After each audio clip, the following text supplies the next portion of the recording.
Hi friends, ഇന്നൊരു മീൻ കറി ഉണ്ടാക്കാം. ഇത് കുറച്ച് സാൽമൺ ഫിഷാണ്. ഇത് കഴുകി ക്ലീൻ ചെയ്ത് വെച്ചിട്ടുണ്ട്.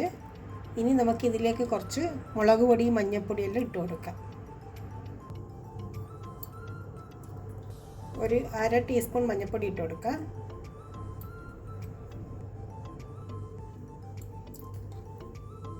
ഒരു 1.5 ടീസ്പൂൺ മുളക് പൊടിയും കൂടി ഇട്ട് കൊടുക്കാം. ഇത് നല്ല എരിവുള്ള മുളക് പൊടിയാണ്, അതുകൊണ്ട് ഇത്രയും ഇടുന്നുള്ളൂ.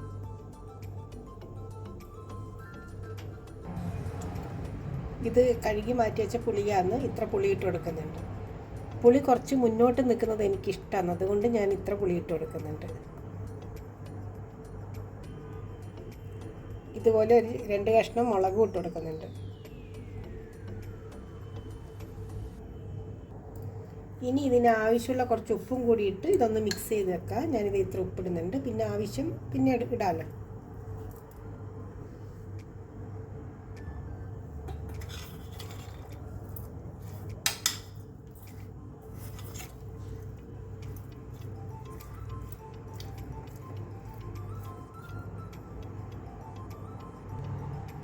മുളകും മഞ്ഞളൊക്കെ പുരട്ടി വെച്ചിട്ടുണ്ട്. ഇനി ഇതിവിടെ നിൽക്കട്ടെ. ഒരു പാൻ വെച്ചിട്ടുണ്ട്, ഇതിലേക്ക് കുറച്ച് എണ്ണ ഒഴിച്ചു കൊടുക്കുക. വെളിച്ചെണ്ണയാണ് നല്ലത്, പിന്നെ എൻ്റെ കയ്യിൽ വെളിച്ചെണ്ണ ഇല്ലാത്തതുകൊണ്ട് സാധാരണ കുക്കിംഗ് ഓയിലാണ് ഒഴിക്കുന്നത്. എണ്ണ ചൂടാകുമ്പോൾ ഒരു 3-4 മണിക്ക് ഉലുവ ഇട്ട് കൊടുക്കുക.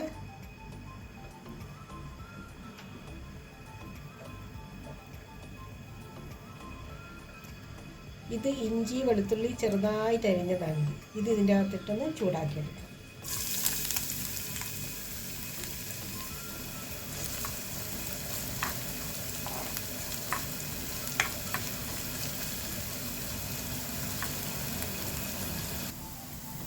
ഇതിപ്പോൾ നല്ലോണം മൊരിഞ്ഞ് വന്നിട്ടുണ്ട്. ഞാൻ സ്റ്റൗ ഓഫ് ചെയ്യുകയാണ്. ഇതിലേക്ക് 1 ടേബിൾ സ്പൂൺ കാശ്മീരി ചില്ലിപ്പൊടി ഇട്ട് കൊടുക്കുകയാണ്. ഇത് എരിവില്ലാത്ത പൊടിയാണ്, കളറ് മാത്രമേ ഉള്ളൂ.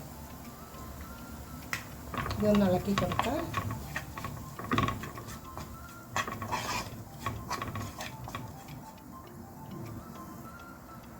ഇതിലേക്ക് കുറച്ച് മഞ്ഞൾപ്പൊടിയും കൂടി ഇട്ട് കൊടുക്കാം. നന്നായി ഒന്ന് വഴറ്റി കൊടുക്കുക. ഇപ്പം സ്റ്റൗ ഓഫാണ്, അല്ലെങ്കിൽ പിന്നെ ഈ മുളക് പൊടിയെല്ലാം കരിഞ്ഞു പോകും, ഇതിൻ്റെ കളറ് മാറിപ്പോൾ. അതുകൊണ്ടാണ് ഇങ്ങനെ ചെയ്യുന്നത്.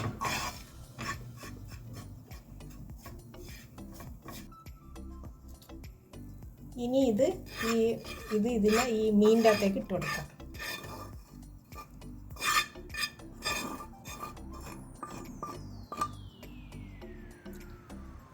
ഇട്ടൊന്ന് നല്ലോണം ഇളക്കി യോജിപ്പിക്കുക. സ്റ്റൗ ഓൺ ചെയ്തില്ല, ഓഫ് തന്നെയാണ്.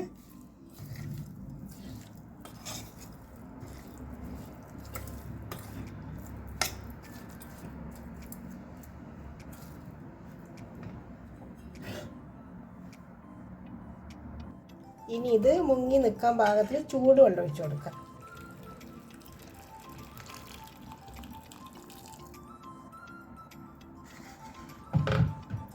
ചൂടുവെള്ളം ഒഴിച്ച് ഒന്ന് നല്ലോണം ഇളക്കി സ്റ്റൗ ഓൺ ചെയ്യാം.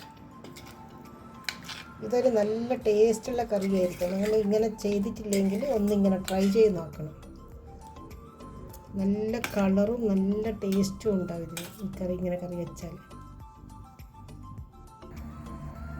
സ്റ്റൗ ഓൺ ചെയ്തിട്ടുണ്ട്. ഇനി ഇത് ഇവിടുന്ന് ചൂടായി വരട്ടെ. ഇത് നല്ലോണം ഇവിടെ കിടന്നങ്ങ് തിളക്കട്ടെ കുറച്ച് സമയം. നോക്കാം. മീൻ കറി റെഡി ആയിട്ടുണ്ട്. എൻ്റെ കയ്യിൽ കറിവേപ്പിലയില്ല, കറിവേപ്പിലയും കൂടി ഉണ്ടെങ്കിൽ നന്നായേനെ. ഇത്രയേ വേണ്ടൂ. ഇനി സ്റ്റൗ ഓഫ് ചെയ്യാം. Okay friends, bye bye. Thank you for watching.